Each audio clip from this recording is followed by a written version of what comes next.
সাবরুমের মন্দিরে ফের চুরি, কয়েক লক্ষ টাকার সামগ্রী চুরি গিয়েছে বলে কিন্তু অভিযোগ করা হয়েছে। মার্জনা করবেন কয়েক কোটি টাকার। সাবরুমের দৈত্যেশ্বরী মায়ের কয়েক কোটি টাকার স্বর্ণালঙ্কার চুরির ঘটনাকে কেন্দ্র করে মায়ের মন্দিরের সামনে ভক্তরা সাত সকাল থেকেই কিন্তু তারা জড়ো হয় এবং তারা প্রতিবাদ জানাতে শুরু করে।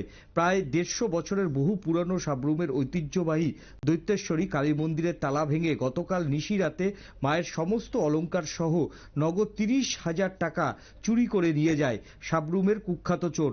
মাকে সম্পূর্ণ বিবস্ত্র করে সমস্ত স্বর্ণালঙ্কার চুরির ঘটনা সমস্ত স্বর্ণালঙ্কার নিয়ে যায়। চুরির ঘটনা সকাল থেকেই 7টার সময় থেকে এই মুহূর্তে খবর ছড়িয়ে পড়ে পুরো সাবরুম এলাকা জুড়ে। আর এই খবর শুনতে পেয়েই সাবরুম শহরের লোকজনরা তাজ্জব হয়ে যায়। সাবরুমের বিভিন্ন এলাকা থেকে কাতারে কাতারে মায়ের ভক্তরা ছুটে আসেন মায়ের মন্দিরে। সাবরুমের দৈত্যেশ্বরী মায়ের স্বর্ণালঙ্কার নিয়ে গত কয়েক মাস আগেই দীপাবলির একদিন আগেই রাজ্যের বিভিন্ন সংবাদ মাধ্যমে এবং বিভিন্ন পত্রপত্রিকায় এই মায়ের স্বর্ণালঙ্কার নিয়ে মন্দির কমিটির একাংশের যে বিরুদ্ধে গুচ্ছ গুচ্ছ অভিযোগ ওঠে এবং ধারাবাহিকভাবে তাদের বিরুদ্ধে লেখা হয়। তারপরেই এই চুরি নিয়ে কিন্তু ইতিমধ্যেই প্রশ্ন উঠতে শুরু করেছে। মন্দির কমিটি জানিয়েছেন প্রায় 25 ভরির উপর স্বর্ণের গয়না, বেশ কিছু রূপোর গয়না সহ প্রায় 30,000 টাকা মন্দির থেকে চুরি হয়েছে। সাবরুমের এই ঐতিহ্যবাহী জাগ্রত দৈত্যেশ্বরী মন্দিরে মাকে দর্শন করতে এসে বহু মানুষ কিন্তু এই গয়নাগুলি দিয়ে থাকেন।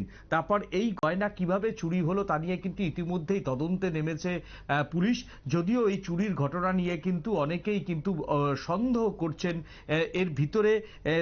এর ভিতরে কে রয়েছে, কে এইরকম দুঃসাহসিক কাজ করতে পারেন এবং তারা কি সত্যি মন্দিরের সমস্ত যে কত ভরি সোনা রয়েছে এবং কিভাবে আসতে হবে, কিভাবে যেতে হবে সবটাই কি জানা, না হলে কিন্তু এই দুঃসাহসিক চুরি সম্ভব নয় বলে কিন্তু মনে করছেন স্থানীয়দের একাংশ।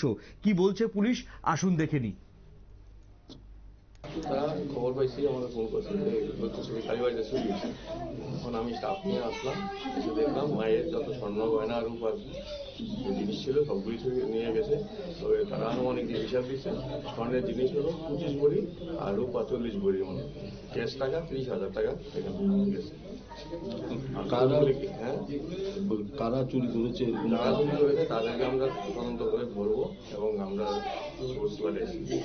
সিসিটিভি ক্যামেরা আছে। হ্যাঁ, সিসিটিভি ক্যামেরাতে দেখবো, আমরা দেখে আমরা শনাক্ত করবো। ভিতরে কি লাইট ছিল যখন সিসিটিভি ক্যামেরা ভিতরে লাইট লাগানো ছিল? না, লাইট ছিল না, লাইট সকালবেলা আমি আসার পরে দিয়েছিলাম। আপনারা শুনছিলেন যে মন্দিরের ভিতরে সিসিটিভির ক্যামেরা রয়েছে, তবে সেই সিসিটিভির ক্যামেরা চেক করলেই কিন্তু পরিষ্কার হয়ে যাবে যে কারা এই চুরির ঘটনায় ছিল। আর যদি সিসিটিভি সেই সময় চালু না থাকে তাহলে কিন্তু এই যে মন্দিরের কেউই যুক্ত রয়েছে বলে কিন্তু প্রাথমিকভাবে অনুমান করতে হবে পুলিশকে।